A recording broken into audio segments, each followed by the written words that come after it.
You're listening to Artistic Finance, show 185. On today's show, we talk with Alvin Hough Jr., who's currently the Associate Music Director of The Lion King on Broadway. We talk about career finances, but Alvin also teaches me quite a few things about musical theater musicians.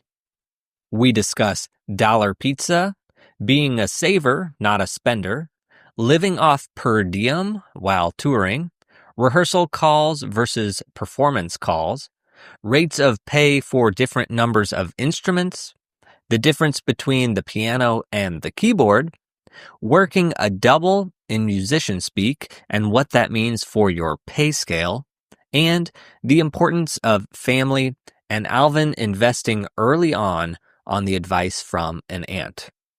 Now, I mentioned that Alvin is working on The Lion King, and that's relevant because this interview happened from the music director office at the Minskoff Theater, but it turned out that we recorded on carpet cleaning day. So right as we were ready to start, Alvin had to go to the lobby where the internet connection wasn't as good. So if you are watching this on video, you'll notice there's choppiness and some lip sync issues, and you'll notice that Alvin's color temperature keeps on changing. And that's not an issue with the camera. That's because Times Square has all those lighted signs that kept changing, even though we recorded this in bright daylight. And then halfway through the interview, you're going to notice his background change back to the music director office because they finished the carpet cleaning. On my side during the interview, if it sounds like I'm in an empty room, that's because I am. But I think I've gotten most of the audio sounding pretty good. But if you do notice it, that is what is going on. If you need links to Alvin's website or social media handles, links to those and everything else that we talk about is in the show notes and at artisticfinance.com/185. Without further ado, let's get to the show.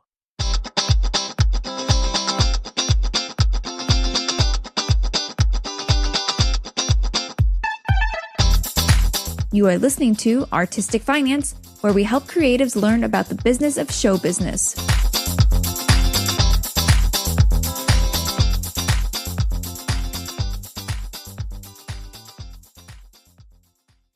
Welcome and thank you for listening. I am your host, Ethan Steimel. We are recording this March 4th, 2025. And the news today is that I don't know because it's early and I haven't even seen what's going on in the news. Alvin, do you have any idea what's going on? Not today, but it's the day is early. Oh. So check back at the end of the episode. We might have some news. And today I welcome Alvin Hough Jr. to the show. Welcome, Alvin. Oh, pleasure to be here. Thanks, Ethan, for having me. All right. So Alvin and I met pre-COVID working with Jackie Carnahan, who does a one-woman show. And it's actually pretty amazing. There's like high school groups that will come from Texas, from random places, and they'll do like a couple-day trip to New York. And they go see a show and they do workshops with Broadway people. And part of it is that Jackie tells her story about moving to New York and being an actor and choosing an alternate path other than acting at some point. But she does it like through song and dance. It's like a whole 90-minute show. And Alvin, on some of those productions, you were the piano player or the musical director. Yeah. And that's how you and I crossed paths. I've known Jackie for years, and in this business, everyone has their own unique story. Hers is obviously, one of a kind, and she's, turned, a dream that didn't quite go the way she wanted into something that I don't think she was expecting to be as good and rewarding as it is. So I'm glad her company is thriving. Believe NYC, just for all those folks out there. Yeah. Yeah. In case anybody wants to take a trip with school kids to New York, it's super great. And what I love about her story too is that it's so like raw and truthful. Cause like, I don't think I could put myself out there to just be like, these were my hopes and dreams. These are the ones that happened. And these were the ones that didn't. Yeah, no, it's really bold. And now she does a summer benefit every June, I believe, called Arts for Autism. She's been doing that for 8, 9, 10 years by now. And, she's got a big heart and she just wants to share with other people. And I love that about her. All right. So Alvin, we've learned that you can at least play a piano. We know that much about you.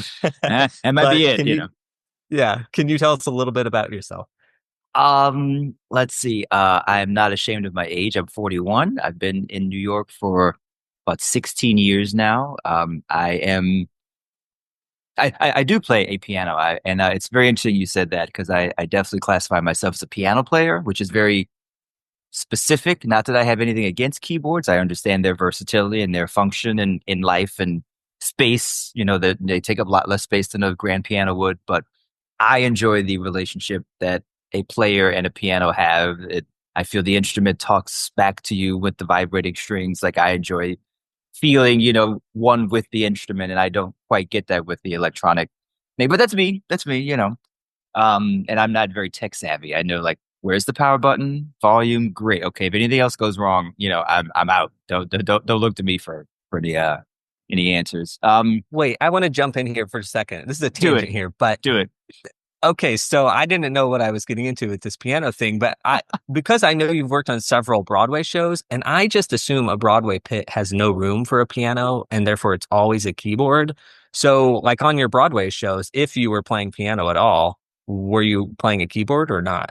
Oh, definitely keyboards. Definitely keyboards. I know a couple of stories. I want to say How to Succeed in Business, the last revival with Daniel Radcliffe. I think I knew the piano player there. They had a grand piano. I subbed on Hello Dolly when Bette Midler did that revival, and I subbed there, and they had a live piano in Celeste. So, but yes, for the most part, because of space, there's no room for a piano in the pit. So that's and many other reasons. It's a Broadway insider tip. Even though there are a lot of us down there playing, I mean, bands unfortunately are getting smaller. Just budgetary, producers making decisions to, for whatever reasons, to cut costs and cut corners some places. And electronic music, unfortunately, is getting kind of good. So what keyboards tend to do, and not all the time, typically I would say most shows have two keyboards.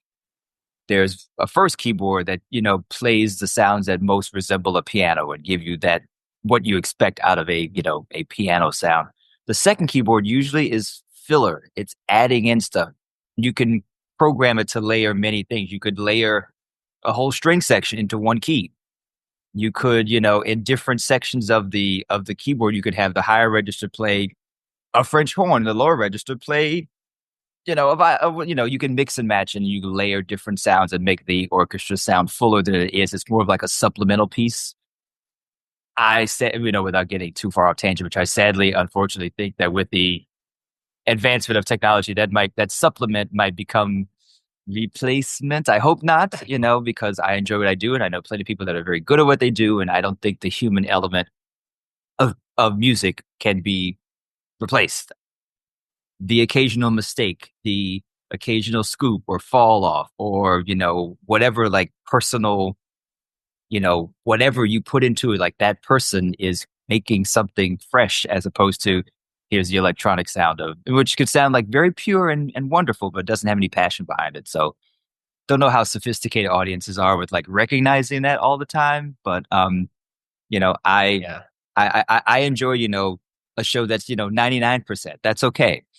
Like the occasional mistake is fine. Like it lets me know that real people are pouring their heart and soul into it and, are earning a living, doing this, making this music. Well, okay, I have worked on so many shows with so many keyboard players, and I know that like they can turn the keyboard into a harp or whatever it is. But what you just said in there is that you can change one key to be a specific, like a different instrument. That didn't even cross my mind that you could do that. So that way one person could be playing like different instruments with their hands. There are a handful of specialists. There's one in particular. Randy Cohen is amazing. He does a ton of Broadway shows, but there's now a niche market called, computer program, keyboard programming.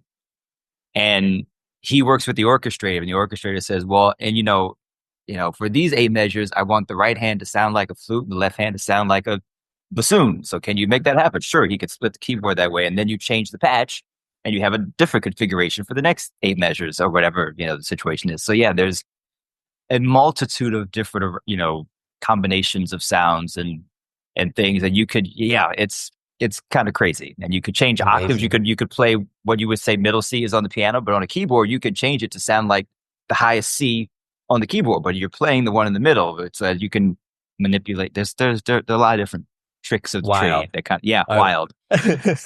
Well, thank you for that tangent. All right, back to you. Let's see. Born in DC, Washington, DC. Started playing piano when I was 5, completely by accident. I started playing Halloween, 1989. Everybody in my family was busy that afternoon, like doctor's appointment, whatever, beauty salon, I don't know. The point is, no one could come pick me up from school that day. So I was sent to the after school room, for an hour, nothing crazy. But when my mom came to get me, that teacher told her, you see that piano over there? Alvin wasn't like banging on it like all the other kids. He seemed to be trying to figure something out. I don't know, get the kid lessons, see what happens. It's completely random. I would like to think if that day didn't happen, something else would have happened in my childhood that would have led me to music. But I'm glad that day happened. My mom listened, got me lessons. I had a private classical teacher. I started off playing Bach and Mozart and Chopin and all that, and it was great. And I got to be 13, and my teacher, arguably the best thing she did for me. She was an amazing teacher, don't get me wrong. But in hindsight, I learned so much from her just in terms of like how to, I don't know, read the room. She wasn't this blunt, but she pretty much said, "Hey, kid, you're starting to get good at this. If you ever want to make money playing music, you're not going to make a lot of money if all you can play is Chopin and Bach. And I can't teach you anything else, but I know people. I have colleagues."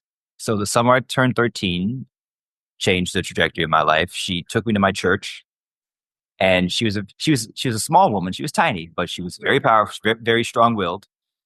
She took me to my church and she said, "This kid is playing on Sunday." Okay. I mean, they had no choice. She was not taking no for an answer.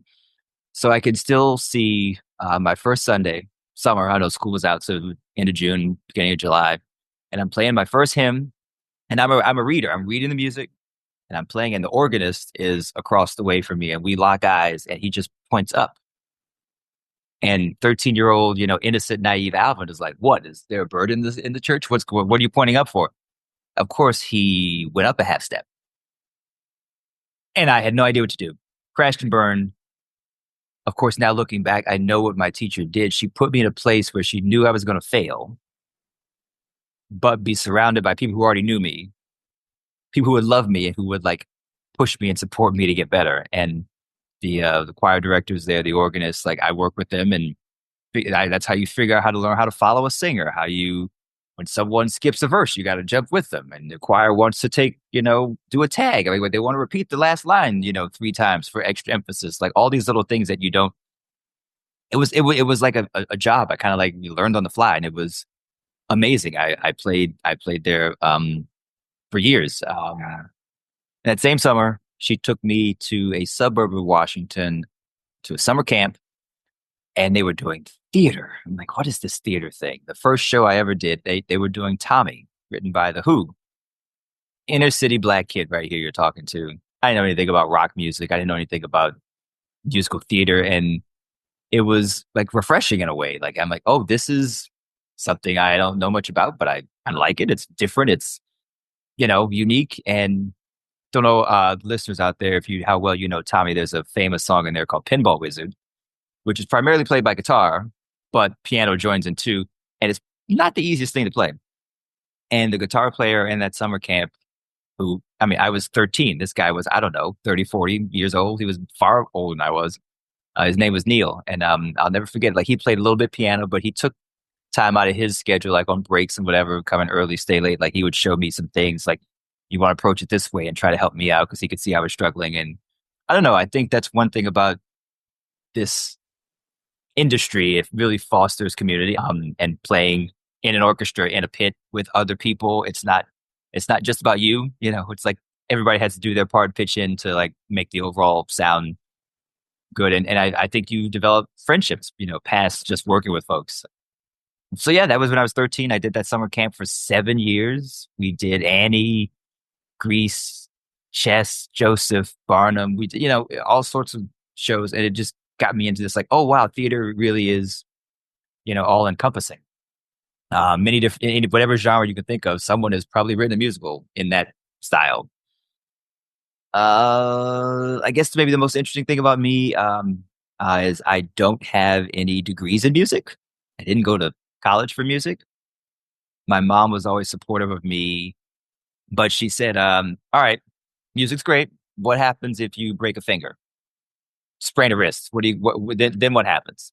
I'm like, "Okay, well, she wanted to know where my other passions were, and I turns out I enjoy following bad weather, which is I know very interesting. I have a bachelor's from Harvard and a master's from Georgia Tech in meteorology.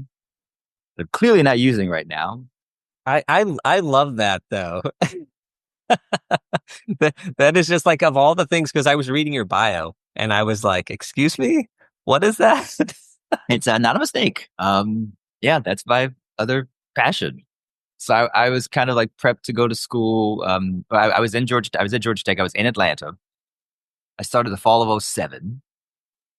And the reason I chose that school is because I know they have a partnership with CNN. They have a partnership with the Weather Channel, both of which have headquarters in Atlanta. And they, pluck kids from the school and, you work your way up the rungs of the ladder. But I graduated in the fall of '08 because I stayed for the summer and got out early. So I was done in fall of '08, December '08.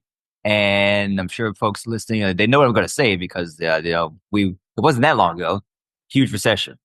So here's a kid with 2 degrees, 25 years old, ready to hit the ground running and can't get a job.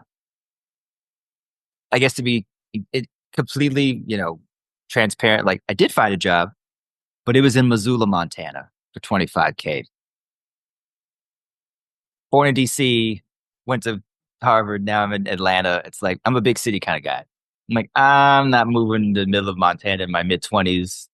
No, thank you. So I said, well, now what? I had a friend randomly call me in '08 while I was at school. Dave Ruffin. I have no idea where in the world he is. We hadn't talked back then for a while. We'd fallen out of touch, but he randomly called me. Hey, dude, can you play piano for XYZ? Like, no, I'm in Atlanta, man. I'm not in DC right now. Oh, okay. Well, if that weather thing doesn't work, give me a call because I moved to New York and I think you're good enough to play piano in New York. I'm like, David, you're crazy. What are you talking about?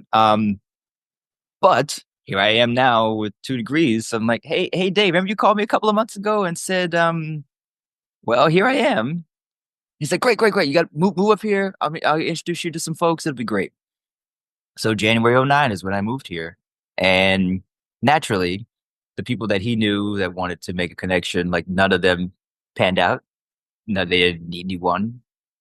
But I said, well, I had saved up a little bit of money from when I was a TA in grad school. I'm like, all right, I made a decision to come here. Now it's time to, I'm not just going to run away. It's time to bust my butt.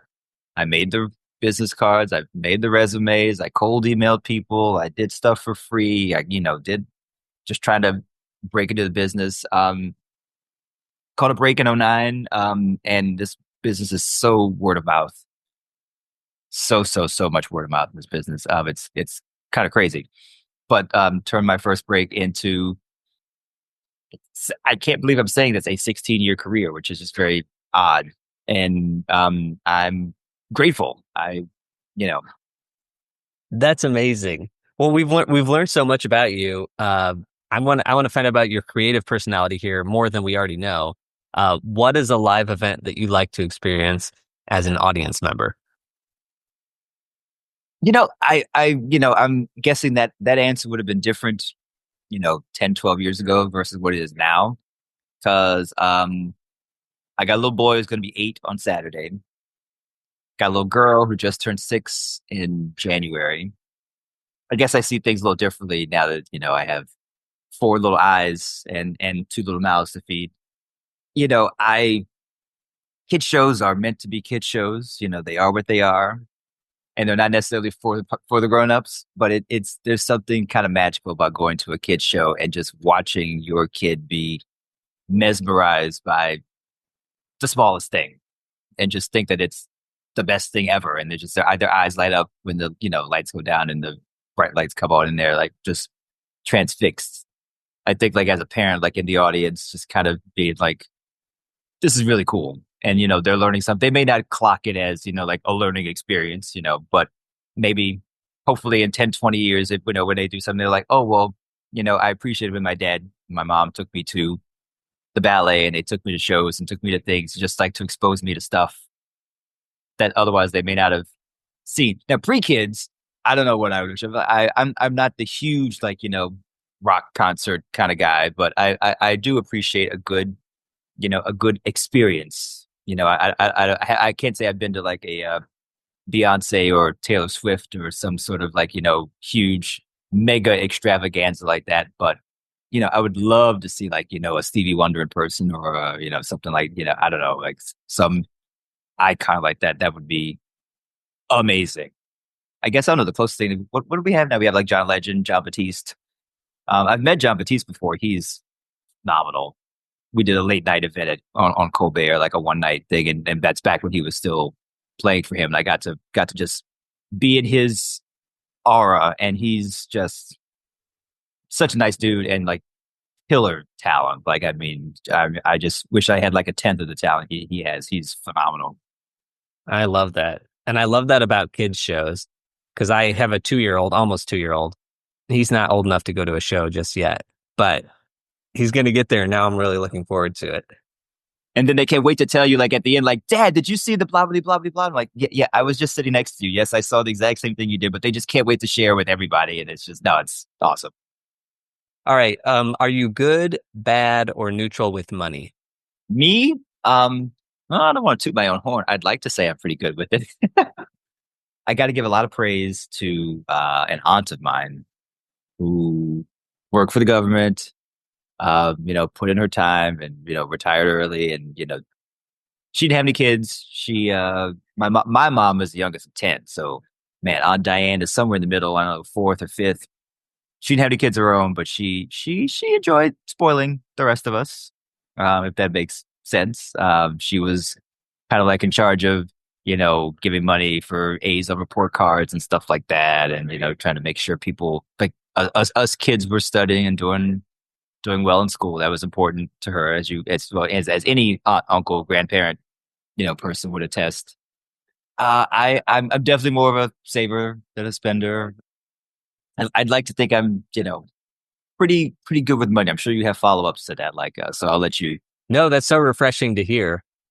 And also, I mean, you're living in New York and like, no matter what level you're at, I mean, having a family in New York and working in theater, like you have to have some sort of control over your finances. So it sounds like you learned maybe about money from your aunt, or at least had a good example to look at there.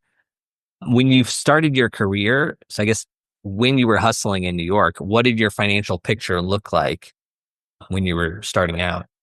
Gosh, my aunt, she was amazing. I don't remember how old I was. Was I in college or was I in grad school? But sometime in that 2022, 23-ish range, like she made sure she's like, no, you're opening an account, an investment account. We're starting investing now. I don't care what you're putting there, if it's just $5, but it's just like something that the power of multiplication and exponential growth is a real thing. It's a real thing. And the earlier you start, stock market, over time always goes up. So put it in, leave it in, let it do what it does, and you'll be fine. I haven't been much of a daily stock rider. I just kind of like throw things in there and let time do its thing. I said I briefly mentioned I did save some money while I was a TA in grad school, just because like not knowing what I would need it for. I moved to New York. I was living in Harlem. My first apartment. My rent was $1,015. Very, very specific amount. I'm like, could just make it 1050, 1025. I don't know, but 101015. And coming up with that, wasn't the easiest. Once my savings kind of ran dry. Yeah, because I was hustling because that's all I could do. I mean, I was doing things for free. I remember I played for like a first grade like graduation ceremony, and I'm like, oh well, how much do you? What's the pay? Like, you could have a sandwich at the reception. Like, okay, great. I will do that. Dollar pizza is my friend in this city. Dollar slices. Well, now they're $1.50. Inflation. Oh, but man, those are my friend. They used to really be my friend. I, probably daily had a couple slices of pizza just to say, this is my lunch. I'm going to tie myself over like that. It's rough going. Like, just, and it's funny to see, to have a conversation like this and to think about it, like how I've gone from being a single person to now like married with two kids, and how like my view on money has shifted. Like I think I was a little more willing to take risks in my 20s. When it was just me, it's like, well, if this thing doesn't pan out, then okay, on to the next. And like this, pays, I don't know, 40 an hour, but I really enjoy it. So I'm going to do it. But this pays 60 an hour, but it's going to be boring or whatever. I'll take and you just kind of like wrestle with things. And now it's like, no, give me the money, because my kids are eating a lot. Like something one day, and then the next day they're like, oh, this is terrible. I don't want this anymore. Like, but I just bought 12 of them. What do you mean you don't want any more?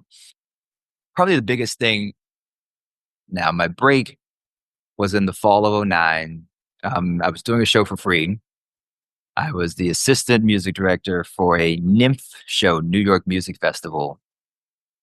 I was just working for the networks, the networking opportunities of, people, friends of friends, of like, oh, we need a piano player to record something for you, or to, help you with the audition. Like, oh, go talk to Alvin. But turns out there was a national tour of Dreamgirls that I knew nothing about, zero, nothing about. I learned in hindsight they had their full band, and they had a keyboard one player. And beginning of their third week of rehearsal, they had to let him go. For what I learned, the kid was 19 at the time, had an amazing ear, like knew the soundtrack like the back of his hand, backwards and forwards, but apparently he couldn't read. And they're like, well, apparently he would, get through a day of rehearsal. But as you know, with shows, even revivals, whatever the situation is, like directors have different thoughts. They get, enlightened one day and they change something that they had, planned the day before, yada, yada, yada. So it turns out he was recording the rehearsals, kind of like stumbling through the day, go home, listen to the whole, rehearsal, come back next day, perfect. But things would change so frequently. They realized he couldn't keep up, and they said, oh, you're not actually reading the music. You're just, oh, sorry, man, we got to let you go. So now the music director is frantic, scrambling, looking for a piano player. And they're like, I need a black guy. He's on stage. It's Dreamgirls. He's in a wig and costume. And it's funny. I'm going to take a tangent. I don't think I've ever, when telling this story, I don't think I've ever said this thing I'm about to say now, but only because we mentioned it earlier. Yes, I was on stage and I was playing a piano, but it was actually a piano shell with a keyboard stuck in there. Surprise, surprise, surprise. It was a traveling show. They didn't want to tune strings and have to deal with like, all the, so they gutted the big piano, stuck a keyboard in there full of wires and everything, and, run through the platform and yeah, Broadway magic. So, my boss for this free show got a call from the Dreamgirls music director. I said, hey, I'm working with this kid right now. Let me give you his info. So I didn't have time to be nervous or whatever. It's like I went to audition like right away. The audition was over this guy's lunch break, like in the rehearsal studio. Well, no, a tiny little studio next to the main room. It was a blur. He just said, play this, follow me while I conduct this. It's like, great, you're amazing. Job's yours. You got to let me know within 24 hours, because if you don't take it, I got to get somebody. I can't wait around because we're already behind. He could tell I was a little hesitant because I just started to get my footing in the city. This was, I don't know, September, October, I think October or something like that. And I just moved in January. I'd spent like 9 months like scrounging. I was working part-time for a church. They just started a youth choir. I was playing a couple of voice lessons I was like just starting to get my foot in. And he's like, now you want me to leave? I just got here. But he said, come here, just watch 5 minutes of rehearsal. And Henry Krieger was in the room, like the composer. And it was like I had done local regional theater, and like, this is the scale, the talent, everything was just magnified. I'm like, oh no, I think I have to do this. So I did it. We had 6 weeks of shows at the Apollo. That's where we opened, which is insane to think. And then we went out for 6 months, and 6 months extended into a year, and it was really, really amazing. But perhaps the best piece of advice that I got, maybe one of the best pieces of advice I've gotten in my life. I couldn't tell you the crew member's name. I couldn't remember what he did. All I know is that for whatever reason, he decided to pull me aside and like teach me things. And it's kind of cool. He's like, "Hey kid, you got here by, whatever, luck of the draw, right time, right place. The talent is there. You're talented, but like you weren't expected to be here. Someone else's misfortune turned into your good fortune, and you've never been on the road before. So let me teach you things." He's like, "I've been touring for decades. You get a salary and you get a per diem. You get a daily allowance of like, this is what is, for your 3 meals and whatever." He said, "Kid, I've seen way too many kids like you come into this business and see a paycheck and be like, oh my God, oh, look at all this money I have." And they start buying jewelry and buying cars and buying all sorts of things. And then the show ends and they have nothing left over. Like, this is not, Goldman Sachs, where, you're working on Wall Street. Wall Street's not going to go anywhere. Like, you're going to have a job as long as you do well by the company. Theater's different. We, the performers, we, the crew, the stagehand, the wardrobe, like the people that work on the show don't have a say in terms of how long the show goes. That's all up to the producers. The producers can pull the plug whenever they want to when they feel they're not making any money, enough money, losing money, whatever. It's their decision. They're right. It's their show. They can end it whenever they want to. And then it's your job to be looking for the next one, yada, yada, yada. We don't know when things are going to close. So you always got to be putting stuff away. He said, there is no reason for you to ever touch your salary while you're on the road. Ever.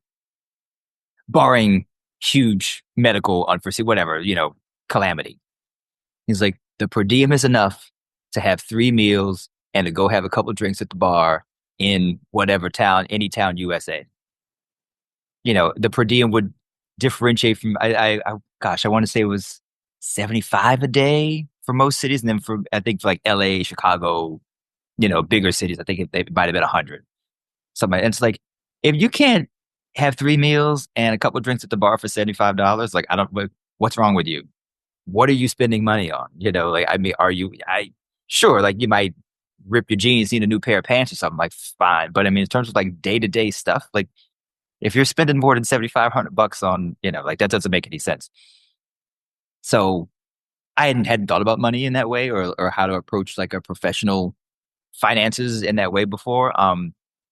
But it was the smartest thing. And, we would check in kind of like, and he said, how you doing? I'm like, no, I think I'm doing okay. And I think my love of numbers, like wanting to follow weather and like, reports on like how much rain has fallen, what is the wind speed of this and blah, all these things that are so math driven.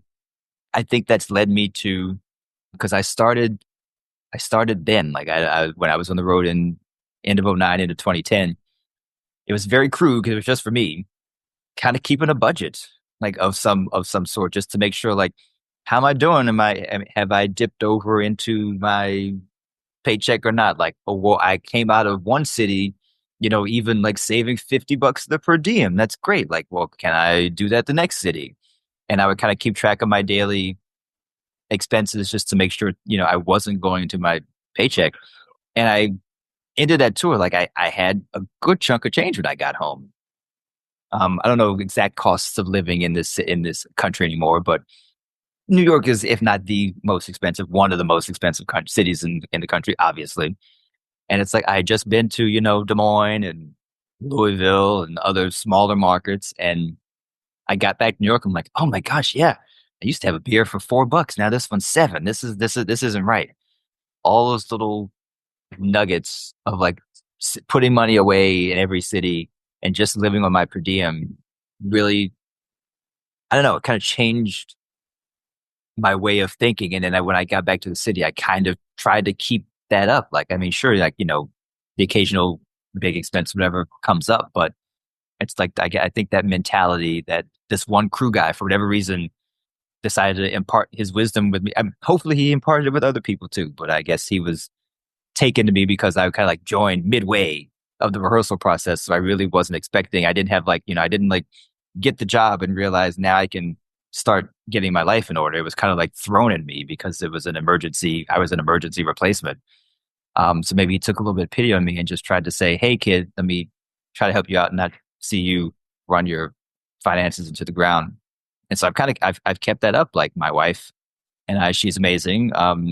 We have a family budget now, and we have a joint Excel spreadsheet, and we mark our expenses and our salaries, and input things, and just to see how things are going and what we're doing, how we can adjust month to month, and if there's anything to be done about. We can't control inflation. We can't control stupid high rents in this city. And now I have a mortgage. Thankfully, I've saved enough money now to buy a New York apartment, a Manhattan apartment. So that's kind of a big deal. It's not all me. Like it's a joint effort with my wife. But I mean, like majority of that money is from my savings and just years of going back to '09, really kind of saving from there and just trying to put things away and just It's funny. I'm sorry, I had another tangent. But I grew up poor, and I didn't really want for anything. Like my mom made sure I had the essentials, and her being the youngest of 10, like I saw she and her sisters and brothers kind of like make sure that all of us were doing okay. Like if she was kind of slipping for a bit, someone else would pitch in and loan her a little this. And I think something I learned from my Aunt Diane, she was really big on making sure that her credit cards were paid every month. Like that was a thing for her. And I, knock on wood, I guess I should find some real wood. I've kind of kept to that myself. I pay my credit cards every month. Like I say, if something costs 2K, if like do I have 2K, great, then I'll buy it. If I don't have that money, I'm not buying that this month. Like it's a weird thing. Like I know this country. I'm not trying to get into politics or anything, but there's a level of I want, I need, I must have, even though I really can't, I really shouldn't have it, but I can just pay for it later. There's like this delayed, I don't know what to call it, but desire just to have and to have, even if you don't, even if you can't, you shouldn't have it. So I've always thought those interest rates are terrible, and I don't want to be paying that. I guess I guess it's part of that mentality from the road lesson I got. It's like, don't, why you should be putting things away, like saving things for later, and the things you should be saving for later is not an interest payment. You don't want to, be doubling down on that. So I don't know. I would like to say I'm probably in the minority when it comes to this kind of stuff, but I've tried to keep things under wraps. Now I'm painting this wonderful, perfect, amazing, idyllic picture. Let's not get crazy. When I went to Vegas on the road, I threw some money at the blackjack table, and I did not come home with, all of it. No, let's, I made some financial blunders in my 20s being out on the road. And, I don't think I'm getting in trouble for saying this. I got so drunk one night at a bar in Chicago. Someone said, the bartender said, last call. I said, everybody, the last call's on me. And I bought a whole the whole bar, a round of drinks, and I saw my bill the next morning. I'm like, oh, I did do that, didn't I? Ooh, that wasn't smart, because yeah, some folks took advantage of me with that. Well, we all make silly, dumb mistakes like that. All that you said was so amazing. There was so much to unpack, and I love that about the crew person. And I'll ask later whether it was a sound crew person or stagehand or lighting. Like, doesn't really matter. I just love that they sort of like took you under wing, or at least talked to you. And then I also love about the budgeting. Not only were you budgeting on the road, but you also love numbers. So you sort of budgeted for your own life. I think you're the minority in that sense, because a lot of people, myself included, don't budget. Like, we have a budget where we look at like once a year, and we don't really even do it. We just like look at the big chunks and monthly stuff, and we're like, okay. And that's just so we're aware of it. I'm inspired though by you having a family budget, because the person who was on yesterday's show or last week's show was Tab Burt, and he has Excel documents that are wild. And it's like, oh, those are sort of fun. And also like, easy to understand the data a lot more than just understanding it in your head.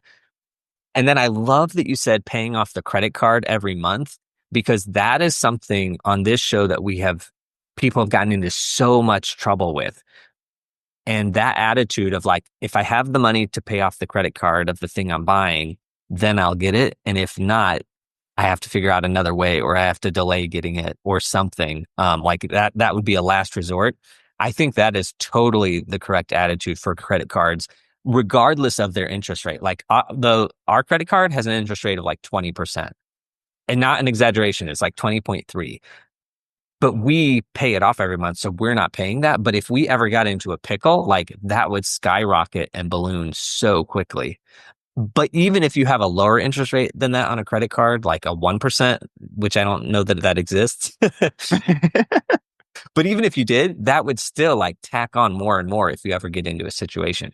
So I'm really glad you mentioned that, because it is such an important thing to just remember of like the credit card debt is a horrible, horrible thing. I think a lot of that for me just stems from, well, when I moved to the city and you do things for free, that's wonderful. Then you get a job, and let's see, how do I put this nicely? I'm sure folks out there have heard the phrase DTA. Don't trust anybody. Oh, I have not heard that actually. No, don't trust anybody. You get to a point, you fill out your paperwork for the week, like these are my hours, like you do the payroll, whatever, and you say, here you go, finance team, pay me correctly. You get your check back, and you're like, no, it says this only paid me for 10 hours of rehearsal, but I did 15. Where are the other 5? Oh, yeah, we made a mistake. In this business, even, more so than that, people make mistakes. I get that, but you should always check behind to make sure your paycheck comes out the right way. In this business, there's no such thing as having one job. Like when I got that break, like I said, I was playing for some voice lessons. I was playing at a church. I was doing a couple of those small things. I told them, hey, I got this amazing opportunity. I'm leaving town. Don't forget me when I get back. The point of networking is to build a relationship. It's not just a tick of a box. It's like, no, I enjoy working with these people. Hopefully they enjoy having me as an employee. You get back, and then it's like, okay, I got to go back to that church. I got to go back to that voice teacher. I got to make these connections. And then you have all these little tiny odds and ends, like I made $500 this day. I made $200 this day. And then they're like, oh, don't worry, we'll send your check in the mail. Crickets. 2 weeks, 3 weeks, 4 weeks. And in my early time in 2009, when I first moved here, I wasn't writing down who owed me money. I just assumed they know that they owe me money, so they're going to send it to me. Not true. Can't trust anybody. You got to follow up. So even before I got this, this financial advice, like I was realizing, oh crap, that person who owed me $100, like, I don't know, I lost their phone number or whatever, their business card, and I have no way to contact them because they haven't paid me yet. So I just lost out. Even though they messed up, okay, it's my fault for not keeping track of what was supposed to come to me. So I think like that mentality has, led to like just keeping track of things. Like, okay, well, I know I have this much money in my account. If I have, 3,000 in my account and I want to take a trip that costs $5,000, it's like, well, then I can't do the all-inclusive resort. I got to pay nightly at whatever the situation is. Little things like that. And I'll just say this now, later in life, even keeping track of that, oh gosh, moving is such a, what, I can't say, I don't want to, upset the kids if they're listening, but, I've moved. Everybody moves to New York. I don't know if that's common knowledge to folks who don't live here, but people tend to jump around apartments. I don't know, largely because of landlords being corrupt and raising your rent way too high one year. You're like, oh, it went up $50 this year, and then next year it went up $600. Like, whoa, why? For no reason. So folks move around a lot. My point is trying to keep track of your 1099s, your W-2s, your tax forms can really be a nightmare. And I moved, and I worked for some place the first half of the year, but didn't work for them the second half of the year. I lost track of the fact that I was working for them. They sent my W-2 to my old address, mail forwarding, which is supposed to do its job. See, don't trust anybody. They did not forward it to me. I lost track of it in my records. And of course, then like 2 years later, the IRS is like, ding, ding, ding, ding. We see you didn't pay this fairly large bill. I'm like, I wasn't trying to evade you. I moved. I didn't get it. Sorry, I'll pay you what it is. No, you owe all this interest because it's delay. I'm like, no, that's not. And as I tell my kids, life is not fair, never will be. So sometimes you got to cough up money when someone else, many other people made a mistake. Mail forwarding didn't send it to me. The folks, so whatever. No, I'm glad you bring that up because first off, this is the exact same story that we had on last week's episode. 2 years later, somebody got dinged with a tax bill. Exactly. But somebody recently asked me about this, like, how do you keep track of if somebody doesn't send you a 1099, et cetera? What you're saying is, and we did this 2 episodes ago on like a tax prep episode, but it's like I have an Excel document where I keep a list of like what jobs I have and how much it paid me. And then I can see it at tax time that, oh, I didn't get this 1099, this 1099, this 1099. I still report that, but the only way is don't trust anybody. DTA Unfortunately, yes. is you have to keep track of it because the IRS will track it, but they'll track it 2 years later. So you have to do it yourself. And so I'm glad we're talking about that because if anybody doesn't know, yeah, you have to keep track of it. And you don't necessarily need the document as long as you report it correctly. W-2 is a little trickier because you need to know how much they took out. Right. Yeah. But the 1099s are super easy because it's like you just make sure you report that income in that amount so that later you can say, look, here's my spreadsheet where I reported that $600. Perhaps the best money that I spend every year, I'm going to spend it in a few weeks again, is I have a tax lady. I have an accountant. She is amazing. When I got off that tour from Dreamgirls and I realized, oh, wait, I have a tax form from how many different states did I work in? Ohio, Florida, blah, blah, all these. I'm like, how the heck am I going to figure out all this? I'm like, I am not doing this myself. Help, dear Hive. Hey friends, who do you use for taxes? Because I can't do this myself.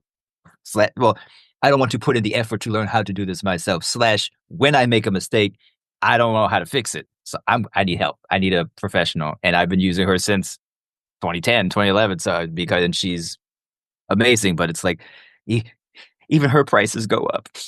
And it's like, what? How much do you charge? Like, ooh, it's gonna cost. I think I want to say last year might have cost me $1,800 to have her do my taxes, our taxes.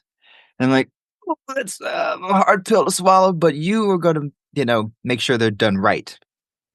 Whereas if I do it, I'm sure I'll make a mistake. I'm glad you mentioned $1,800 because we last year paid $950, and I'm sure it will be $1050 this year or something like this. And then I talk to other people who are like, oh, I only pay $500 or I pay $700 or whatever. And I'm always like, I'm overpaying. But they do it so quickly and they do it correctly. And they figure out like, we go from not getting a refund to them doing it and we get a refund.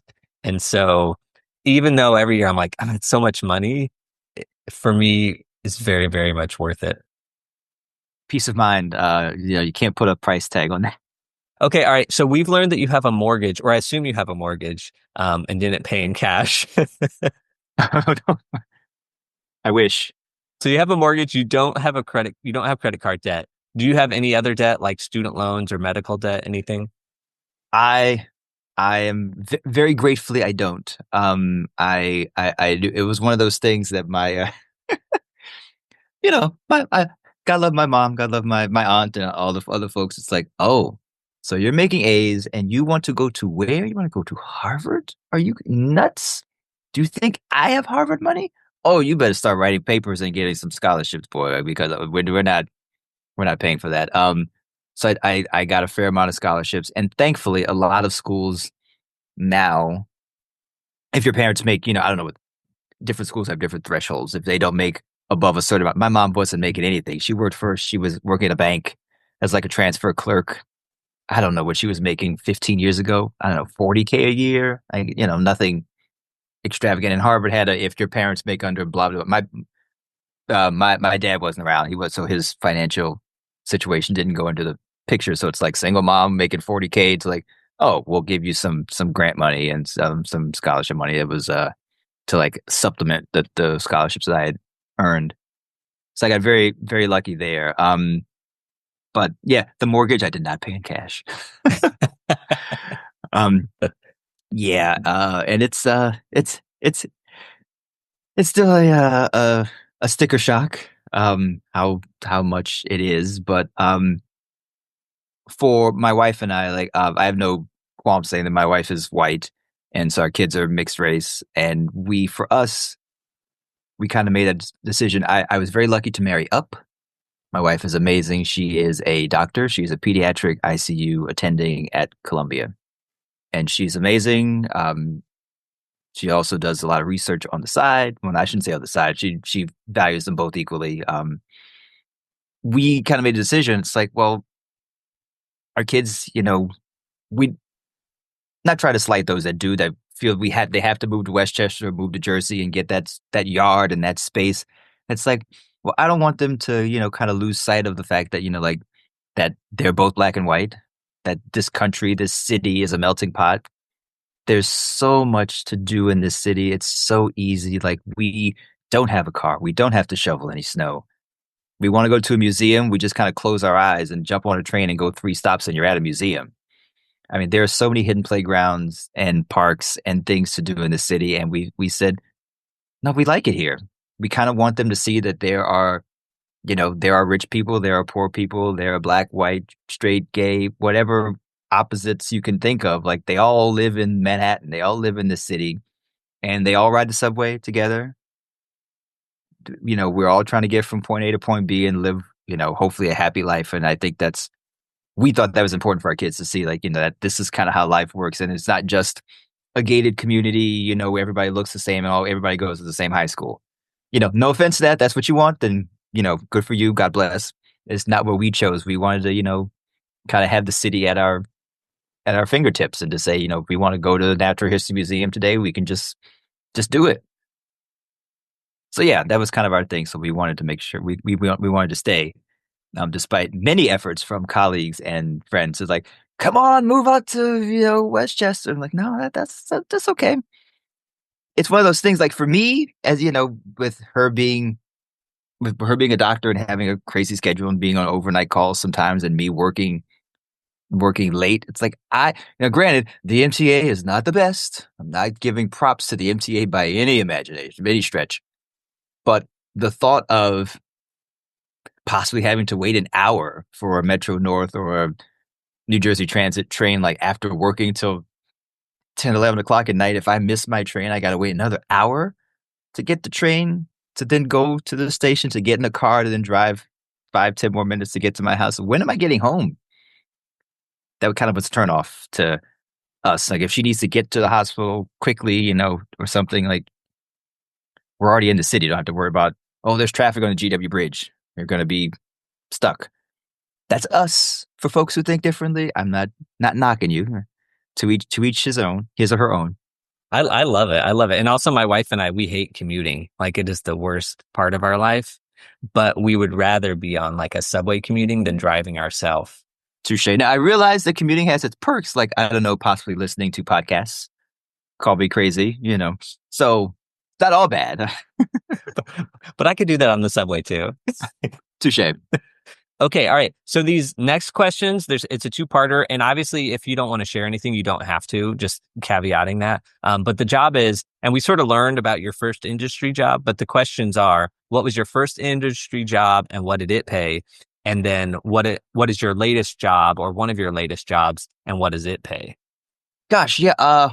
15, 16 years ago. I dig deep in the brain here. And I assume you're in a union, and or these are union weeklies or whatever. Yeah. That's where I was going. I knew nothing about the union when I moved here. Got that job offer, and it's like, you cannot take it unless you join the union. So it's like, okay, great. So there's a 3.5% of all my paychecks going to go to the union. I don't think the starting fee has the annual fee has changed much. It's like $220 a year, and it's probably 200 give or take when I joined 15 years ago, 16. I know a lot of folks, may think badly of unions. I love them because I'm part of one. I know they fight for insurance and healthy work conditions and all those other lots of things for us. And the pay scale is not. I mean, I got no complaints. I forget what it was 15 years ago. I know now. I think our hourly for like a piano player, I know for like it's something in the 90s, 95 an hour or something like that. It's like, and I love it. I think it's a wonderful thing to be to fight for, to make sure. Like I know all unions are not created equal.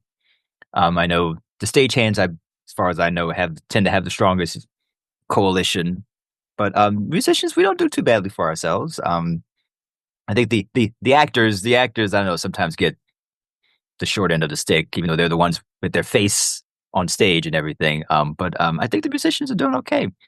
Well, like right now, you're in the Lion King office. Yes. So do you like? I guess how many hours do you work a day / a week? Let's see. Before I forget, I will answer that. Don't worry. Before I forget, because I know you said the first gig. Touring has changed definitely a lot in the 15 years that I've been part of the business. There used to be more different like tiers of what a tour was, and that's based on, I think, what the producer was willing to like. I don't know all the nitty gritty about, but I know like there was full production, like, and that was, I'm sure the Lion King tours are on that, and the big successful Wickeds, and they pay Broadway scale, but other tours go out on lesser tiers and would therefore, you're still under a union, but you get lesser pay, and it would but I know that there are always loopholes. I don't remember all of them. I don't think Dreamgirls did it, but I did Memphis, the tour of Memphis in 2011 and 12, like right after that. And I know that in certain markets like if ticket sales were really, really good, like over a certain amount, like they would split the overages amongst everybody, and you get an extra $20 this week or 15, whatever. I don't know, but that was more of an actor thing.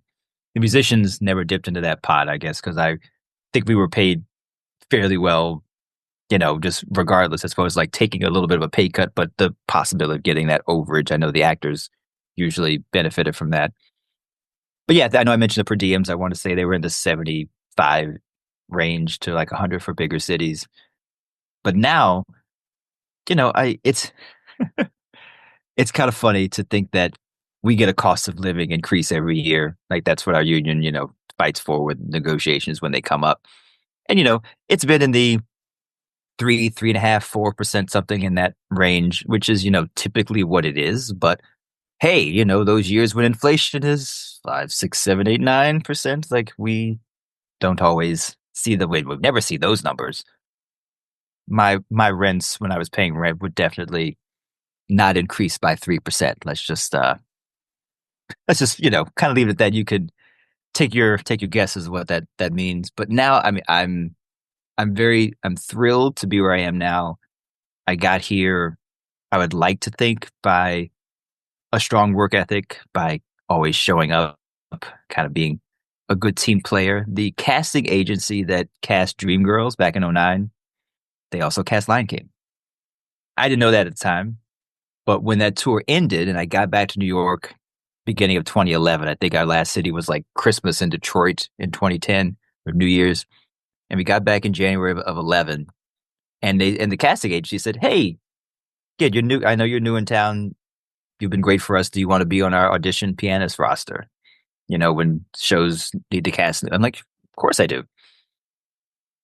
So I started playing for Lion King auditions in 2011, and I've been playing off and on ever since. I'm on their list. And this cast has 38 people on stage. If you count the swings, it's 52.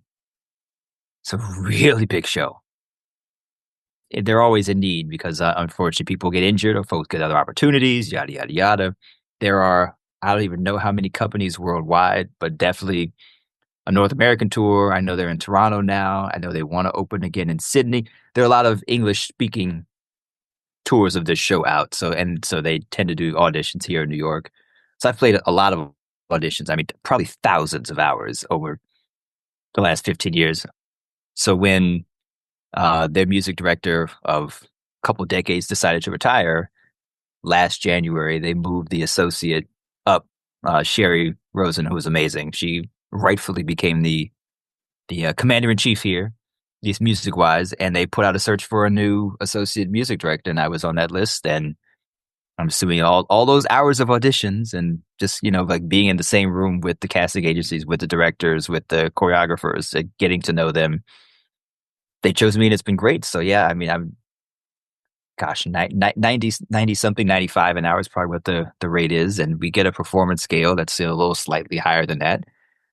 But believe it or not, this may be something your listeners don't know. The word double is a big word in our language, in orchestra speak. Everyone wants to know how many doubles you have because there's a bass scale, and then you get a little extra more based on how many other types of instruments you play. As in, one of our guys here plays flute, clarinet, bass clarinet. And I don't know all the categories of like what's in which family of doubles, but I think saxophones get we don't have any saxophones in our show, but I think saxophones get a short end of the stick because I've never played one in my entire life, but I'm pretty sure it's different to play a barry versus an alto versus a tenor versus a soprano, but they're all considered saxophones. I don't know if you get an extra double for any of those. I could be speaking incorrectly, but I'm not the doubles expert. I just know that, oh, well, folks, they're always talking about doubles. How many doubles you have in there? 2, 3, like an extra little, I think you get, I want to say 6.25% on top of the bass scale for every double you get. So people are like, oh, I got 3 doubles. Great. That's another 18% of the great. Here's the unfortunate thing for other players and the kind of unfair advantage for me, for keyboardists. Just for playing a keyboard, just for playing a keyboard, we get a 25% double. Oh, all right. Because in theory, we're playing so many instruments. So it's just like no matter how many patches the keyboard has, you're just automatically getting 25% no matter what. Because I'm playing a synthesizer. Because in the producer's eyes, they're like, we could pay to have 6 violins, or we could have 2 violins and a keyboard that can make it sound like 6. So keyboard guy, you get a little extra money because you're sounding like more than one person, but the producer is ultimately saving money because they're not paying 6 paychecks, they're paying 3, and they're giving me a little extra. It is unfair. As a morality thing, I don't like it. Financially, I do because I benefit, and piano players kind of benefit from that, but it kind of sucks because, like I say, I feel we're going from all live to now this mix of supplemental, and I fear in, I don't know, 50, 100 years, who knows, maybe we're all gone and they were just pressing a button and like, there's your orchestra tonight.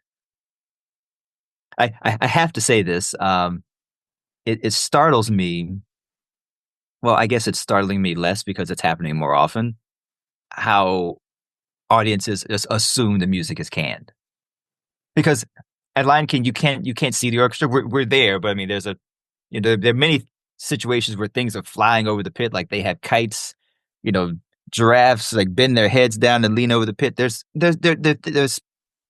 unfortunately been a couple instances where things have fallen into the pit from the stage and gotten close to damaging things and yada yada. So there's a net, so you really can't see anybody, but they make it a very tangible point to say at the end of the opening announcement, like, turn off your cell phones, blah blah blah blah blah. The Lion King Orchestra tonight is conducted by fill in the blank. Like they say a name, they say the Lion King Orchestra. It's a big deal, and yet people come down at the end as I'm conducting the exit music, and then like, oh my God, there are people down there. Yeah, yes, there are people down there. We've been playing all night for you. Sorry. I'm guilty of it too. And also I've worked on shows where like the band will be off like in the workshop or somewhere off Yep. stage, just some random places. And sometimes there'll be like a video at curtain call that they'll put up like a little video to show like, oh, there's the band. And when that happens, I'm thinking, I think most of this audience did not realize they were live until they saw that curtain call. And then if there isn't a way to like video them or something, I always think like, man, people don't even know there's a band there. Like that band is real. Because live music is just so much like that's what's making it live is like that is such a huge part of it. But yeah, but I'm guilty of it too, where it's like I assume it's canned, and then someone will say something like, "Oh," or like the band's over there or something, and I'll be like, "Oh, I didn't know." True, true. I get it. And some shows, I guess I will give producers credit for this. Sometimes making a band smaller is effective if you're going to put them on stage. If you're going to say, well, we're going to, take you out of the pit, unfortunately shrink your size, which means like, hey, synthesizer, do more things, but we'll put you on stage or put you, arrange you in a clever way. Like, there are plenty of shows. Like I did Memphis, like I said, the band was on stage for that. But, sometimes they're behind a wall, the wall goes out, platform rolls down. Oh, look, there's a band. And I think like that kind of visibility is ultimately a good thing to say, look, real musicians, they exist. And they're playing live for you and they're all dressed in the same sparkly gold jacket. And here we go. All right, I know our time is nearing its end, and I have lots of questions, so let me just pick and choose here. W-2 versus 1099. How much of each are you getting per year, roughly? Roughly, probably 3-1, probably 75% W-2s. Now, I used to have more 1099s earlier on when, I, just coming up into business and, doing odds and ends and stuff like that. But now I've gotten to a pretty good point. Like most of my employers are, like through auditions. So therefore, like it's a company like with an LLC that's saying, okay, we're going to give you a W-2. But keeping track, as we discussed, is very, very, very important. But yeah, probably 3-1 is where I am now. Okay. And I assume you have never had an entity or an LLC for yourself. You've just been a sole proprietor. I'm sold. Yep. Never. I've heard people, explain the benefits of that to me, and I haven't gone down that rabbit hole yet to like really like dive in to see if it's worth it. Like I'm fine filing my single zero and just go from there. And like my wife does the same. I know we're married, but we file single, and then our tax lady works her magic and puts it all together. And like I'm none the wise. I'm like, great, you did all that for me. Here, just take your paycheck. Just take your check, and you're good. Just Actually, wait, I wanted to circle back to hours. So like for a show call, how many hours is that? And then like right now, you said you have to start working at noon, which I assume that's not a show call today on a Tuesday. Like show call, how many hours? And then for your playing for auditions or whatever extra work that's not show call, like how many hours are you putting in daily or weekly? it's so odd. People come up to you after the show, and they're like, "That was amazing. That was a really great performance tonight. So what do you do during the day?" I'm like, you think this is I just lie around and play video games in my boxers and eat, Cheetos, and then I roll out of bed at 7:30 p.m. and come and do this show, and then no, it doesn't quite work that way. There's this little thing called practice, like, keeping your, in my case, fingers or whatever, this is keeping your creativity, your art, your craft, honed. Actors still go to dance class, they still, have voice lessons, I still practice piano when I get a chance. My kids sometimes get in the way of that, but I love them. Love you kids if you ever see this. It's a lot more than just a show call. I think I'm in a great position to answer this question because I'm the associate music director. Not saying that the music director doesn't work a lot. She does, trust me. I've worked with a lot of music directors who are very much hands off. And but Sherry is very much hands on, and she still cares about this product and wants the show to be as good as it possibly can. That being said, there's a lot of rehearsal, a lot of rehearsal. which works in my favor because Sherry does her fair share. Don't get me wrong. But I do probably the brunt of the rehearsal. That and with Sherry being the former associate, she knows what she knows what it entails. Typically, well, depending on what our show schedule is, Disney is unique though because it's Disney. They have a lot of money, so I've been involved with shows that would never even fathom rehearsing during a show. What do you mean? But we have a show. What do you mean rehearsing a new person or someone during that never happens or so rare? It must be an emergency. Disney, we do it all the time. When I was hired, and this is, not trying to throw any cast any aspersions, the keyboard 2 book the music that I played is not very technically difficult. There aren't crazy huge runs. There are a couple of passages that are like dexterity wise a little tricky, but nothing. In music speak, I play a lot of footballs. I'm like, what is a football? Football is another way of saying a whole note. Like I'll play one note for a measure. 1, 2, 3, 4, 2, 2. I'll play one note per measure. And other places like you're grooving or you're playing. That second keyboard is a lot of filler. It's a lot of support. It's a lot of like glue holding things together. It's like a lot of vocal oohs and ahs. I'm harp. I'm kalimba. I'm all sorts of different sound effects. Like I play the geysers. When you could get to the hyenas territory, like the geysers shoot up out of the stage. Like I press a key on a certain patch, and that shoots the air up. End of Circle of Life. The circle of life. Ingonyama ningwenama bala. Ingonyama boom. I play the boom note. Like I have specialties like that. But when I was hired, I was told, Alvin, yes, play the shows. That's part of your job, but that's not why you're getting hired. You're hired to do the rehearsals.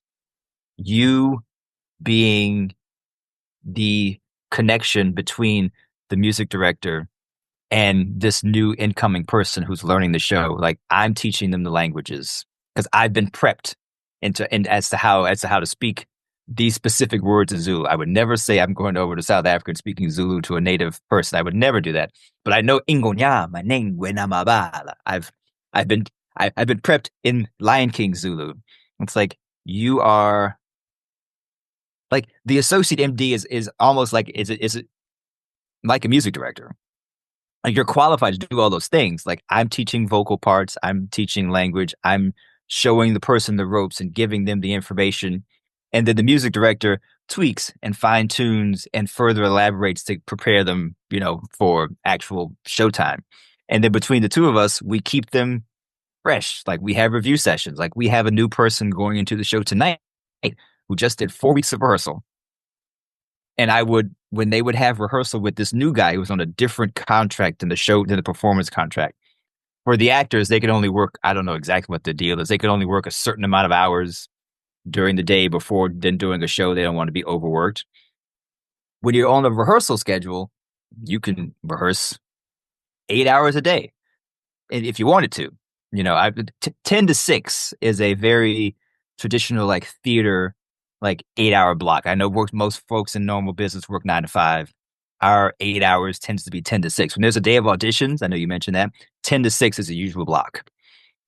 And if someone feels they need, sure, well, I don't think I am going to go that long, they'll do 10 to 4, or like, I want to sleep in today, they'll go 12 to 5, or there's room to finagle, but like 10 to 6 is the normal chunk. And I've been known to do a 10 to 6 audition day and then play a show at 7.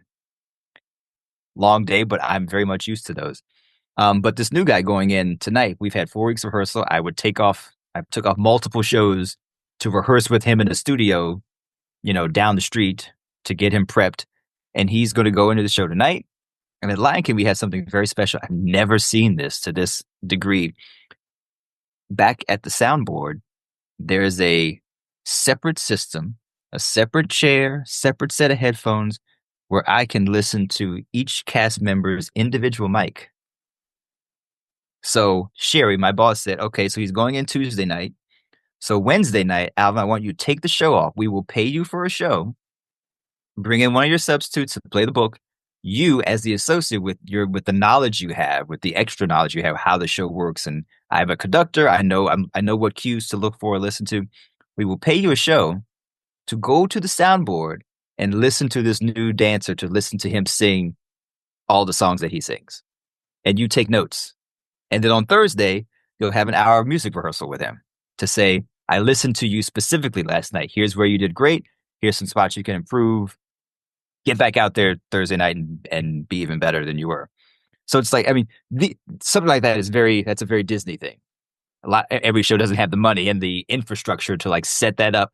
But because this show knows it's going to be here for a while, I don't know when they set that up, but when they said, okay, we're a hit, we're not going anywhere, we're going to put this in. So yeah, and every rehearsal week is different. Today I started noon. Tomorrow I started 12:30 to 4:30 I have tomorrow. It varies like based on the needs. Like all the departments will get together, choreography, directing, music, whatever. They will all come together Thursday or Friday. What do you think you need for next week? What are the desires? What do you want to do?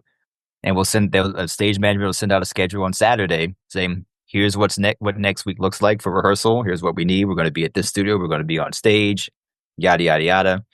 And rinse and repeat. And we got 8 shows and we got several hours of rehearsal every week, but it's always different based on the need. Like, this guy is going in tonight, is brand new, never done anything with The Lion King. So he needed extra, not necessarily music time, but extra time, like just to do language. Like to learn how the vowels in Zulu are, how they sound, yada, yada, yada. Other folks have been transplants from the tour. Like we've said, hey, we have an injured female dancer. They'll say, oh, look, this female just left the tour and she lives in New York. Hey, we're going to bring you in for 6 weeks. Can you fill this spot? And they already know the show, but it's a slightly different, the tour version, every version is slightly different, just, spatially, whatever. So we'll do a touch up. You remember how this goes? Great. Here's your spacing. Let's do it. Those kind of things are less music driven. They know the show already. In theory, maybe they need to know a slightly different, like they need to learn the alto part instead of the soprano, like whatever. Those things are more important for like spacing. It's like you don't know these ladies or these men who are going to pick you up and throw you in the air. How about we have a rehearsal, to learn choreography and that kind of stuff. Partnering with another dancer, that kind of stuff. Did I get every part of your question? Yeah, but I have a follow-up, which is, so like today you're starting at noon. Are you also playing the show at night? I will be playing tonight. Yep. Okay. And then tomorrow you start at 12:30 and also playing the show? Stay noon to 4:30, no, noon to 5, and then playing the show. Hey, this is a weird thing to say. I like to think that some part of my success is availability. I watch a decent amount of sports. I've heard this phrase used a lot. The best ability is availability. A lot of folks, hope I don't have any Philly fans out there, but I enjoy basketball. Man, Joel Embiid, he's a funny one. Super talented, but can't stay healthy. And they paid him all this money, but Philly's not going to win a championship with him because he's hurt all the time. There are people who bounce around from job to job. There are folks who, take a night off here just because. And I'm like, I enjoy what I do. Is no job is perfect. Every job has its whatever. There's nothing, gossip, drama. But on the whole, like I've enjoyed what I do. Like every show I've been involved in, like you make the most of it. If personalities clash, whatever, you figure out a way to be amicable and like get along with the person to the extent you need to get the job done. And I've also made some really good friends in theater that I would not otherwise would have. But I like to show up, and I think that showing up is important. Like I think that's because I learned on the road. And when you're on the road and you're the traveling band, there is no other piano player. You're it. Sorry. You got a little cough? Well, figure something out. I mean, you're not doing backflips. I'm not doing anything crazy. I may have been told, once before, like, you've got a little upset stomach. Here, we'll give you a little barf bag. Just barf upstage. Don't get it on my costume. But you got to get out there. We don't have no other piano player. So it's just like, that's part of. And I think that goes back to like the way I was raised. Like my uncle, I could still hear him saying to be early is to be on time is to be late. Me getting perfect attendance certificates in third grade was like important. It's like, no, you're going to school because if you miss out, what have you missed? You won't know what you missed out on. You got to get your education. You got to show up. Showing up is, so much of the battle. So I think a lot of that is like, not saying that, other folks don't have a strong work ethic, but it's like, yeah, give me the rehearsal. And then, I'll take a hour dinner break, whatever, get myself ready. Let's go let's go. Like a lot of folks who would kill to be where I am right now. So it's just, I'm very thrilled to have made, I don't want to say the right connections, but I mean, the right connections at the right time and have met people who have been willing to bring me along for the journey. And yeah, it's great. And I hope I'm here for a while, knock on wood. You will be. Yeah. I mean, yeah, showing up is half the battle. And like, yes, you have to be friendly. Yes, you have to get along. Yes, you have to be talented and do your part. But being there, you can slough off a little bit on those other things. You can. I'm not saying you should. Yeah. And just like not burning a bridge goes a long way because this industry is so small and people, like you have worked their way back into my life after what, 4 years or whatever it was. And it's just like, if I had been a mean person to you 4 years ago, you wouldn't have said, "Hey, Alvin, come on my show." It would have, That is totally true. 100%. Okay, just a couple more questions. And this one actually doesn't have to do with finance, but it's from our previous guest, Tab Burt, who's a sound designer. And so I don't know how much experience, because you're a pianist, you're a musical director, you're all sorts of things. So I don't know how much experience you have in this, but I'm going to ask the question, which is, when talking to a sound designer, what does a music director want, but maybe you don't always ask for, or you forget to ask for? Ooh, that's good. Well, I've learned, different types of events get mixed differently. I would never claim to be a sound mixer or designer or to understand all the nuances of what they do is beyond amazing. I know that when I'm playing in a pit, I'm playing with other folks and I'm wearing headphones or in ears, whatever the situation is.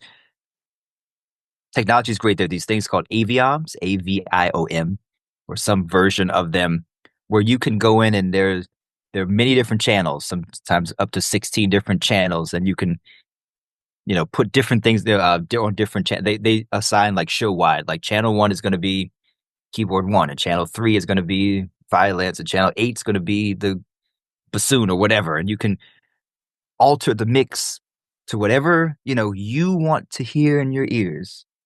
Like, on this song, like I need to hear more flute because I have to play, I'm doubling what the flute is doing. So I want to make sure I'm locking right in with what he's doing or, whatever the situation is. So I know what the song sounds like here in a very closed and wonderful, perfect, idyllic situation that I set up for myself. And then I go sit in the audience. And I'm like, well, that's not the same show I heard in my cans. Something's got to be wrong. And you're like, no, no, no, no, no. No, now it's being mixed for 1,696 people every night. And they need to hear it differently in a big auditorium. And that job is really difficult, for some folks to kind of like wrap their heads around. It's one of those things like I always wish it feels like the like lead vocal really sits on top. Like the ensemble kind of tucks in underneath them. And the band sometimes is underneath, and the band ensemble sometimes, I kind of, I guess I'm biased since I'm part of the band. It's like, I kind of want to hear more band. They're singing wonderfully. Can I hear more band? Like, I don't. That's me. That's me. But I understand it's got to be mixed so that the audience. I mean, the lead vocal should be on top because they're saying the most lyrics. They're advancing the story. The audience needs to hear those words that they can know how the story progresses. I get all that. I'm a music nerd. Like, oh, was that an F sharp minor to the flats? I start going into music nerd brain. I'm like, oh, I missed what the bass was doing there because it wasn't. Can you turn up the bass? Like, no, it's fine where it is, Alvin. Sometimes there's a little bit of a struggle, but I ultimately I'm sure they're doing the right thing. I know that in general, I feel like sound has been elevated over the decades. Just industry wide, large. Like there are a lot more pop shows, a lot more. I've done Tina. I was involved with Motown. I've done more of those poppier kinds of show, and they ask for a more of a concert sound, a more of a as opposed to I don't know, a Camelot, which is, is more orchestral and or is meant to feel more expansive as opposed to, more drums, guitar, rhythm section driven. And those are going to be two very different sounds. And I think that's a great thing about theater. Like sound engineers have to be able to do both and all the things in between. And so their job is not easy. So I always find myself fighting the urge. It's like, why doesn't it sound like this? But and then you learn how to compromise and say, well, it's the sound folks have a reason for doing it this way, and it's good to have a dialogue to open conversation. Okay, all right. So you don't trust them because you want more band, is what I'm hearing. What and the ensemble. It's one of my favorite moments of like any show process is when we have a cleanup rehearsal, like an ensemble, like vocal cleanup rehearsal. Because so many times in the show, folks are split up. We got 5 folks who are backstage over here singing in a monitor, 10 people on stage, 4 folks over here, 2 folks in the back.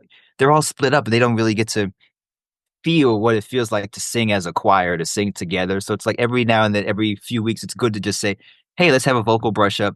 Everyone sit in the same room. Let's sing it all together. Remember what this feels like, what this sounds like. That's one of the more gratifying moments for me. And I'm like, I wish the audience could hear this.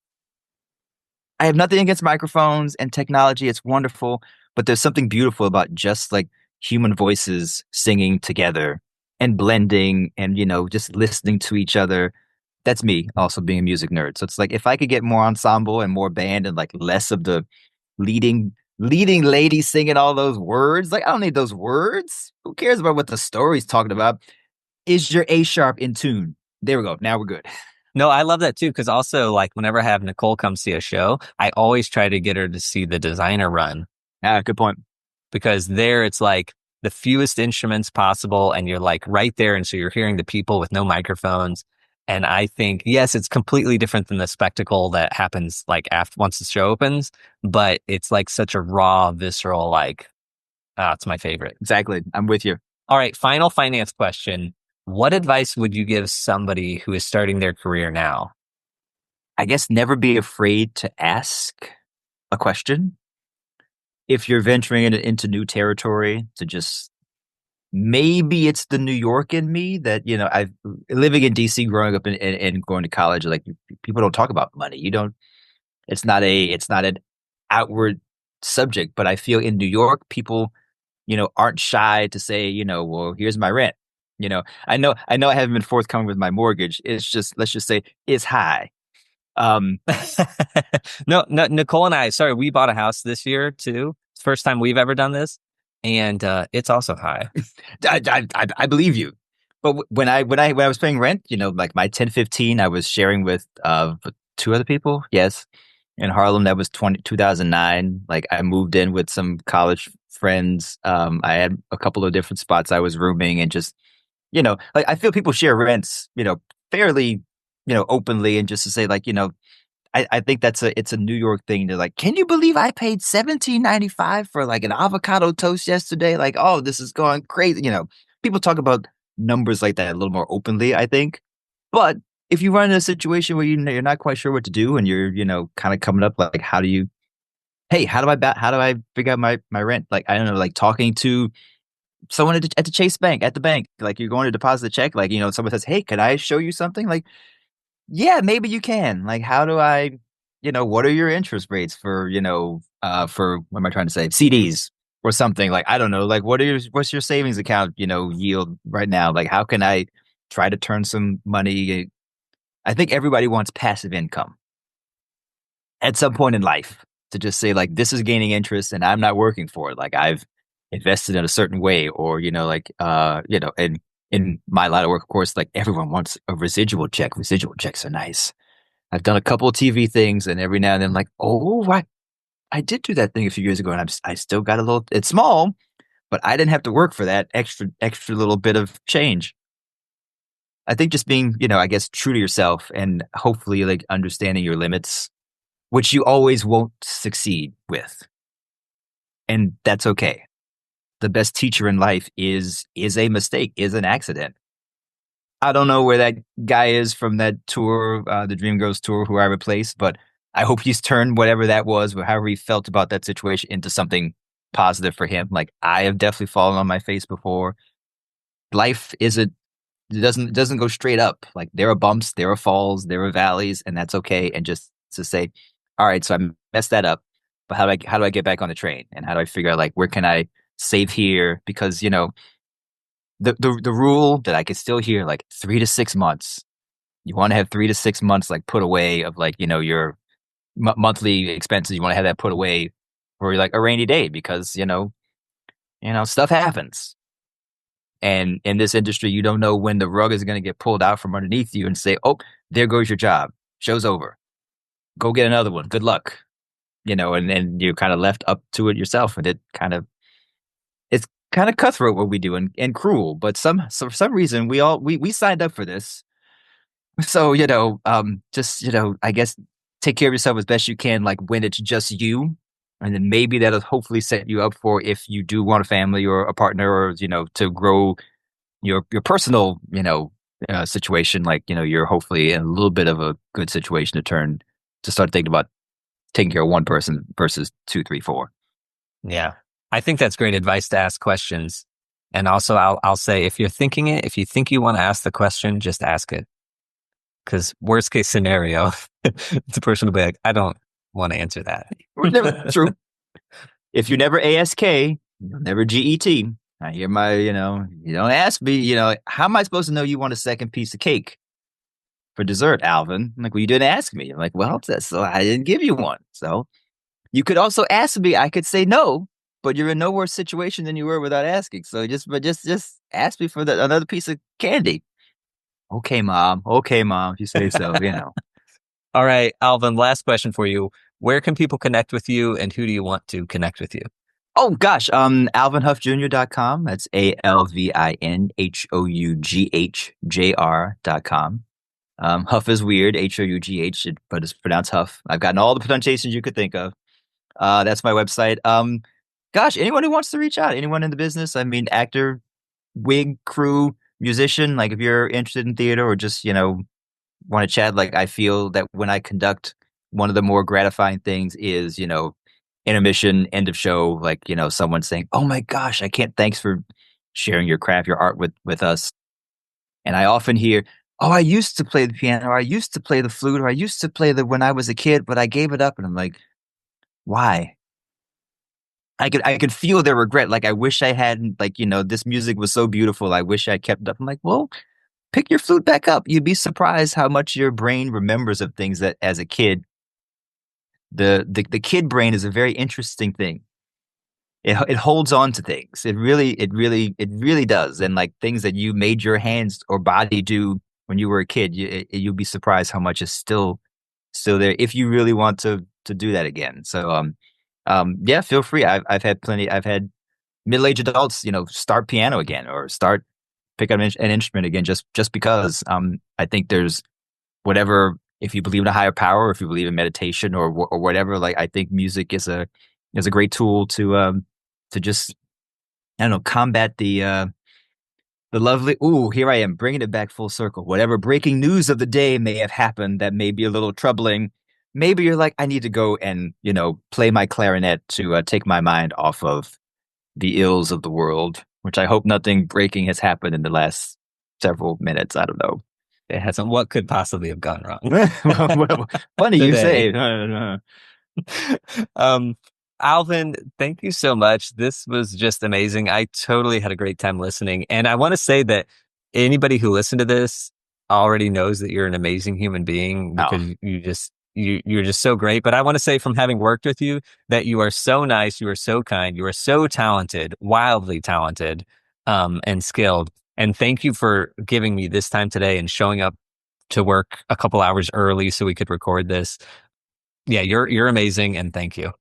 My pleasure. Thanks for having me. You too, also talented, and in multiple fields. So, that's that goes a long way too. So I'm glad we met a few years ago with Jackie, and here we are. Good luck with all your future podcasts and guests. That's it for this week's episode. My takeaways are: an aunt who taught him about investing in his early 20s. That is amazing. Good work, Auntie. Putting in the long hours, that's no surprise for people that work in the theater, but I just have to note that Alvin, through his career, has been putting in long hours. And not only that, he has kept practicing the piano to make sure that he is up to snuff. Working for free or working for very little. That is how the big break happened for Alvin. That audition came from working for free. I'm so glad that Alvin was upfront about that. There's a stigma attached to working for free, and the goal today is to not do so. But the reality is there are a lot of good things that can come from working for free or being generous of spirit and time and energy. Alvin did it by necessity, but it also worked out. Living off the per diem and not buying anything on tour so that he could save his salary. I think that's such a fantastic thing that Alvin did. I also love that it was a crew member that gave him that advice. And if anyone here listening knows about that Dreamgirls tour and knows any of the crew, can you ask around and find out who that was that talked to Alvin? Because I want to get them here on the show. Keeping a budget while on the road and then expanding that to a family once he got married. I love this because clearly Alvin is into math and numbers and spreadsheets. Back on episode 70, the ABCs of Financial Independence with Lisa Paniccia, she said, the numbers don't lie. And I love that Alvin is so calculated and keeps track of things and keeps a budget, because when you see things down on paper or on a screen, the math doesn't lie, the numbers don't lie, and you can figure your financial picture out. We've talked with more people that don't budget on this show than do budget, and so I'm really happy to see such a great example of somebody who is budgeting. Paying off credit cards every month, good on you, Aunt Diane. It takes a village, and I love the village that Alvin came from. But not only that village, the stagehand from The Road that Alfred referenced a lot, that means that a lot of his savings and budgeting habit came from being on the road, not necessarily from school or anything that he learned at home. So, what are we taking away from this? Well, everybody needs an Aunt Diane to instill financial habits as you grow up, and then you need a stagehand to double down on those habits early on in your career.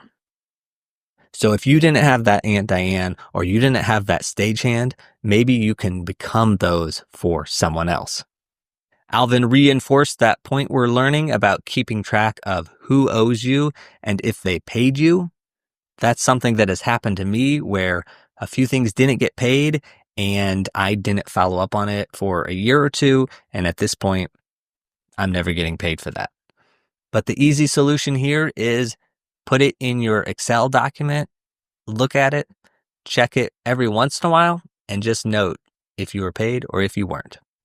And this can be the same document that is your tax document, so it's all just there all the time. Moving is horrible. This is going to come up on next week's episode as well.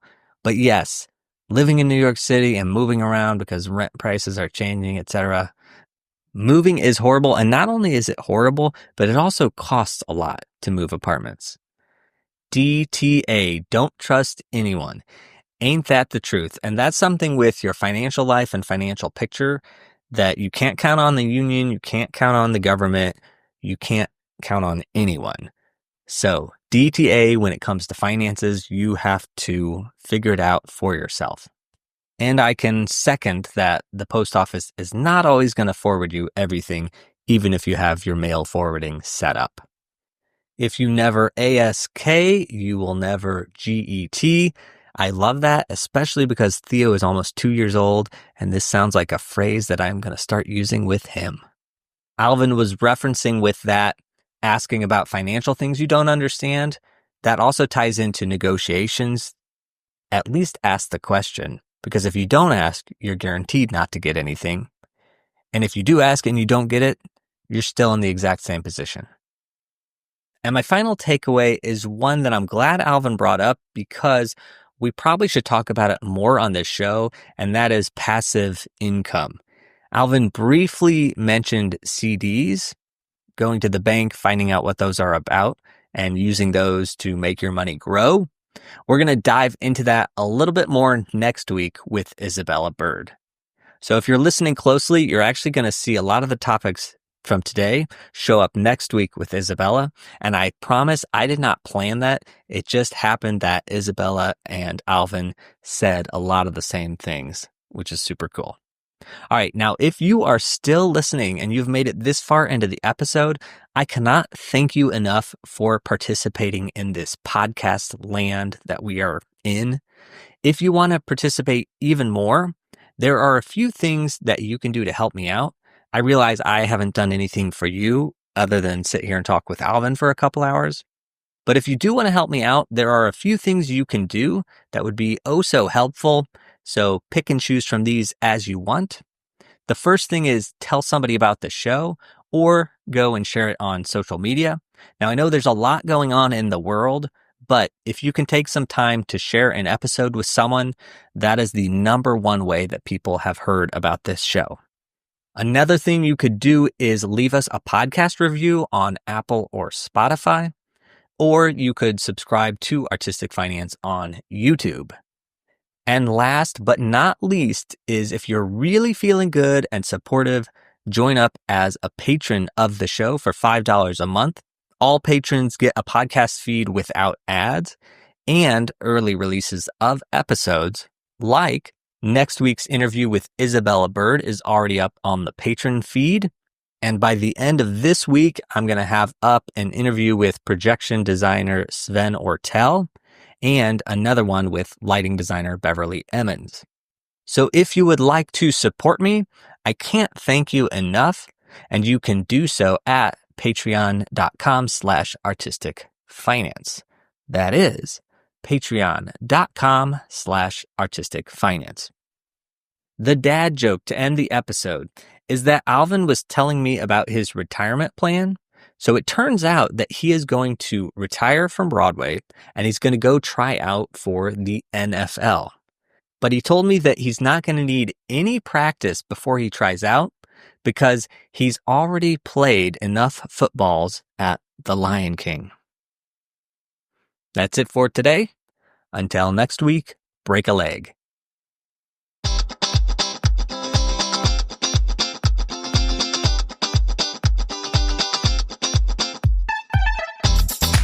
Thank you for listening to Artistic Finance, where we interview successful artists, leaders, and investors to help educate and inspire the creative community. To access our show notes and resources, go to artisticfinance.com. This show is for entertainment purposes only. Before making any decision, consult a professional. This show is copyrighted by Artistic Finance. Written permission must be granted before syndication or rebroadcasting.